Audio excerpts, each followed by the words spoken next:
It's ridiculous what he's able to do. I think we know he's capable of nights like this, but to do it tonight, we lose Kai. James obviously is soldiering through, his ailments.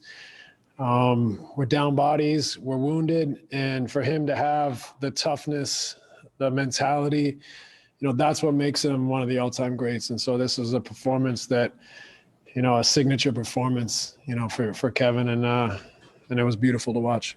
I know the perception of me is that I can score the basketball well, but any team that I've played on, I've been asked to do pretty much everything from rebounding to defending to initiating to scoring. I might not do it all the time, but I do a little bit of everything out there. So I knew at some point that coach would ask me to screen, rebound, defend, bring the ball up, score, shoot threes. So I just work on everything I can and practice. And when the game comes around, I just got to be ready to pull it, be ready to do anything. So tonight was one of those nights. Dude's a complete player, and maybe doesn't get enough credit for that. Speaking of complete players, Tom Haberstroh from Meadowlark Media joins us now. And Tom, there's the circumstances of what we saw last night, and obviously there's the statistical thresholds that have never been reached in a playoff game, being at least 45 points, 15 rebounds, and 10 assists. Put it in perspective for us, brother.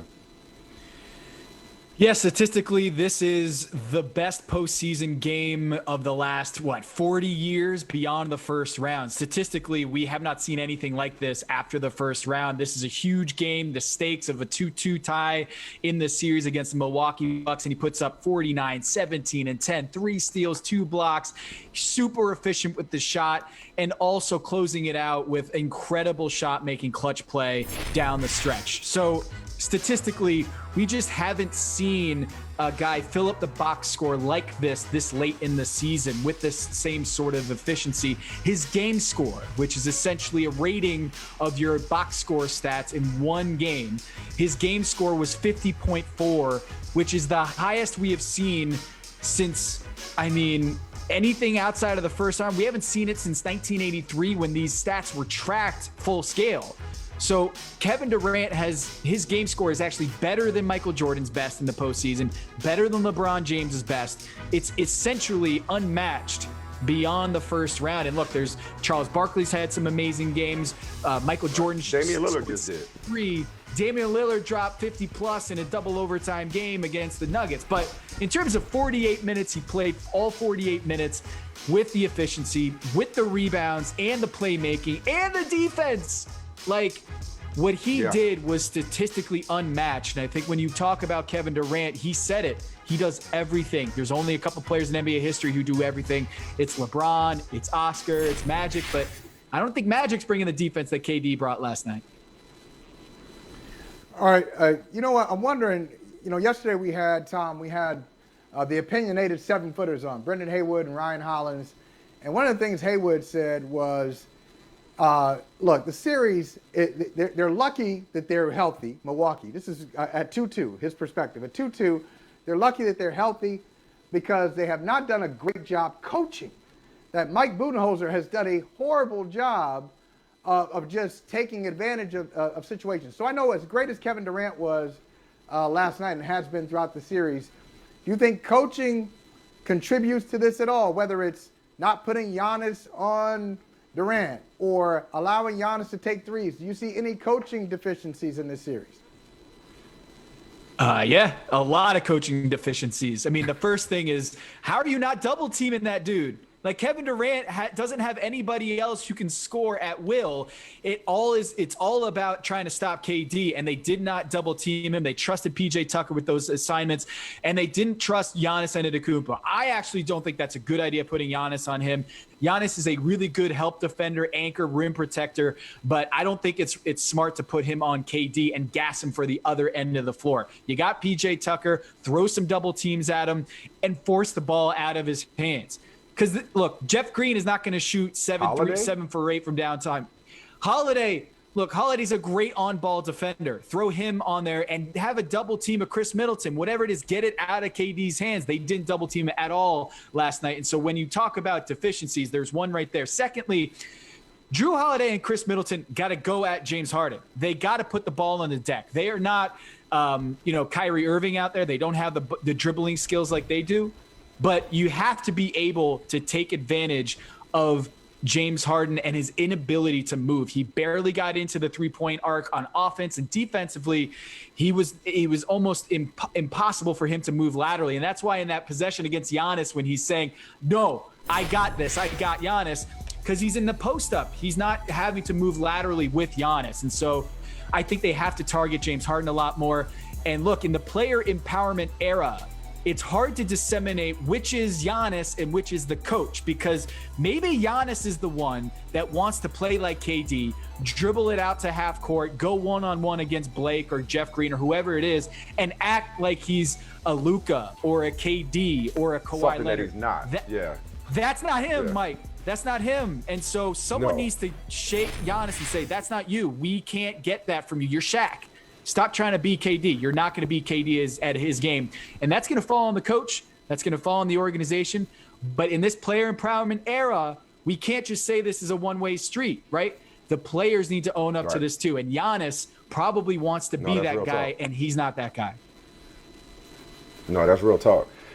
Everything we thought we knew about the NBA playoffs moving forward went out the window this morning with the news at first, Chris Paul is in the COVID health and safety protocol, and how much time he misses is directly related to the fact that Kawhi Leonard not only has a significant knee injury to keep him out indefinitely, reportedly the Clippers feel that he may have an ACL injury. So that series, that Clippers-Utah series, which looked like it could go to distance, may now be shorter without Kawhi Leonard. I think we'd all agree. I mean, it's Utah series to lose with home court and with no Kawhi. May now be shorter, which then could cause Chris Paul to miss more time, depending on whether or not he was exposed to somebody with COVID, failed to test, vaccinated or not. Who the hell knows? Tom, these damn injuries will not leave us alone. Put today's developments on the injury front in perspective, please. It's crazy. I mean, it took all of this to happen for LeBron James to get on Twitter and go on a tweet thread saying, "I told y'all, I told you so." Shortening the offseason. Essentially, the Lakers and the Miami Heat had to turn around and have the shortest offseason in pro sports history. Not just NBA history. 71 days was shorter than any postseason, any offseason than Major League Baseball, NFL, NHL, or NBA. And he went on this tweet storm basically saying these injuries were predictable because the NBA was essentially saying we need to get back on track sooner and get through the schedule. We have a lot of bills to pay. We have TV partners that are paying us lots of money to come through with these games. And LeBron James is saying they did not listen. Now, my question is, who is LeBron talking about? Is it they, the owners? Is they, the league office? Or is it they, the players? Because this is collectively bargained. His boy Chris Paul. This is collectively right. This is collectively bargained. It is a partnership that whatever Adam Silver says, or the league office, or the owners say, it does not happen without the sign off from the players. And so Chris Paul, the president of the Players Union, and LeBron James, as bad as these injuries are, there is some blood on their hands, so to speak, to say, hey, it's on you guys too to make sure that this whole entire system is safe. And it does not happen without the sign off of the players. So Chris Paul, that's health and safety protocols, but Kawhi Leonard, Joel Embiid, hobbled, all these injuries, more injuries to star players in the postseason in NBA history, as LeBron noted. But some of that, not everything, some of that falls on the players for agreeing to the system that might be hurting them in the long run. You know what, Tom and Mike, I don't cuss anymore. Moments like this, I wish I did. I really did. Look, LeBron is from Akron, Ohio, one of the great places on earth. I'm from there. That's my homeboy. But he's so full of, on this one. Okay, let's look at the list. This is such a hot take. It's so surface level. It's not really considering each injury that you're looking at. Let's see. Joel Embiid is injured. Is that news? Joel Embiid is injured. Kyrie Irving stepped on Giannis's foot, or Giannis stepped on Kyrie's foot. That's that injury. James Harden has chronic hamstring issues. Chris Paul is usually hurt. And in this case, it's not even being hurt. It's a COVID protocol. Danny Green is 33. Anthony Davis has an injury history. LeBron James is 36 years old and got injured during regular season. Like, it's so convenient. Everybody on that list, the only one you can say is, oh, I'm not sure, Trae Young. Serge Ibaka, injuries. Mike Conley, I mean, come on, man. That is such a hot take, and it's convenient. It's convenient. Right. The 8 or 9 players that he doesn't mention, the players that he doesn't mention is himself. Like, how much is LeBron complaining about his own state of being, where he had the high ankle sprain, he tried to come back, aggravated it, played basically, 50% in the playoffs, and essentially was asking, I've never seen this before. I've covered LeBron James for a long time. I have never seen LeBron asking out in the middle of playoff games because he's not able to play, either due to wind or just his ankle. That is a new development. So LeBron James is coming in with this and seeing the stat that it's the most players missing playoff games in NBA history. 8, potentially 9 here with Chris Paul. And so he's using that as a launching point into a larger conversation, which I think we need to have. The players and the owners need to agree on a number of games that is healthy for the entire system. And secondly, I think what is important here is that the NBA schedule cannibalizes its own stars, because the longer you go in the postseason, the shorter your offseason is. So the best players, the best teams are unfairly punished coming into the next season by coming in already dinged up from the season before. And now we're seeing it again. The NBA offseason is going to be short again because they're going to try to get the season started in October. So they need to come to an agreement here. The overall health of the league, because if the players are mad and the owners aren't happy with all these injuries, there has to be a change to the system. And I'll just add one thing. Michael, you're right. He had that saved in drafts.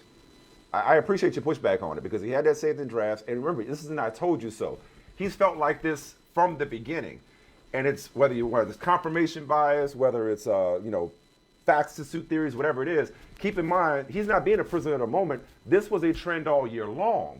And there is no denying that the compressed schedule contributed to more injuries all year long. But you're right, there are individual circumstances that could have happened independent of a COVID compromised season. But LeBron has been sitting on this. And you have to acknowledge that it's been a season-long trend that is extending into the postseason, to Stroh's point, when games are going longer and longer for these but you know what, Mike? teams. So real quick, Mike. Yeah. I'll say just and I'm not going to tell you. I'm just going to say this and just kick it right back to you. Yeah. Yep. Look. Yep. It's a pandemic. And the commissioner is sitting there saying, all right, we got to start. Or as Stroh said off the top, there are millions of dollars at stake, if not billions, but I'm going to say millions. Same reason they play the All-Star game. If you don't start at a certain time, you already lost money this year.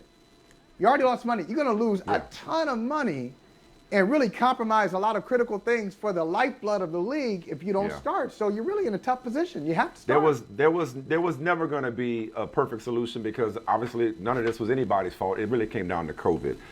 We're up against time here, Stroh. But man, on the coaching front, and I thought about you. I was so happy to have you today, because first I see a headline that the Blazers are interested in Eric Spoelstra. Well, duh. You know what I mean? I don't know how real. I'm interested in a lot of things. Doesn't mean I'm getting it. But also, Stan Van Gundy very, very well. He's one and done in New Orleans.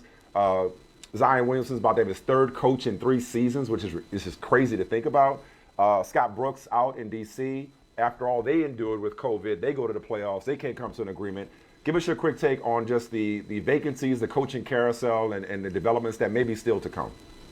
Yeah, I'm not seeing Eric Spoelstra going to Portland, back home where he's from in Portland. Of course, went to college there and played hoops. And the little known fact, he was on the court for Hank Gathers. He was the point guard for Portland when that happened. So Eric Spoelstra going back home to Portland to coach the Blazers, I don't see that happening this year. I do see Mike D'Antoni, who's already apparently interviewed for that job in Portland. I see that as a perfect fit with Damian Lillard. I'd love to see D'Antoni ball with Damian Lillard. He might drop 35, 40 points a game next year in a D'Antoni offense. So all the coaching carousel changes this season. One thing I want to say is The fatigue of this season and the protocols and waking up at crazy hours to get tested, this was not a burden felt by only the players. I talked to a lot of coaches this season that were just ready for the season to end. That this wasn't like, hey, we want to fight for the playoffs. It was, I can't wait for the season to end, because everyone was just burnt out. So I think a lot of these coaching changes, look at Stan Van Gundy. I don't know if this was his call or as much as it was the Pelicans, but I think a lot of coaches endured a lot of stress and they get very well compensated. They are in the toy department of human affairs, as Pat Riley likes to say, at coaching NBA games. But do not underestimate how hard this season was for coaches and all of the drama of the season. I think that's a big reason why you're seeing so many openings, is simply a lot of coaches just aren't up to it right now and want to just have a clear break from this entire season. You know what? I'm sorry. I'm going to go back on my word. I'm going back on my word. Michael, I apologize. I know he's supposed to go to break. We'll get to Marcus in a second. I cannot let Tom Haberstroh go. This got buried today. Okay, one last question. I'm breaking my own rule. One last question. The All-NBA teams. Did you have any problems with the All-NBA teams? Because there were a couple of players, your boy Jimmy Butler, and even LeBron. I know how can you have an All-NBA team without LeBron James, but people that missed significant chunks of time, I was like, I'm not sure. But other than that, I didn't have too many nits to pick. Any nits that you would pick with the All-NBA teams? Any of them? Just do 15 best players. 3 teams, best 15 best. Forget about the positioning. Yeah. Forget about that, because when you had Jason Tatum missing out because it was listed as a guard or forward, even though he had more votes than other players, like, just forget about positions and just do the 15 best players for all NBA. Yeah. That's my biggest complaint with this thing. It's not perfect. I like that. But when you have a positionless NBA, let's just go with it and say no positions, 15 best players by 3 teams, 5 by 5 by 5, and just do it that way, because it's unfair that a player played a position that was at guard versus forward. It doesn't make any sense. Just go top 15. That was great. That's a great idea. Yo, man, you just dropped 45, 17, 10 with 3 blocks and 2 steals. Thank you so much, Stro. Hey, it was 49. Seriously, It was 49. You always bring it. I'm not counting. Oh, I'm but it sorry, was 49, my bad. Yeah, I don't want to shortchange you. Appreciate you, man. We'll see you again soon. Thank you so much. Thanks, fellas. All right.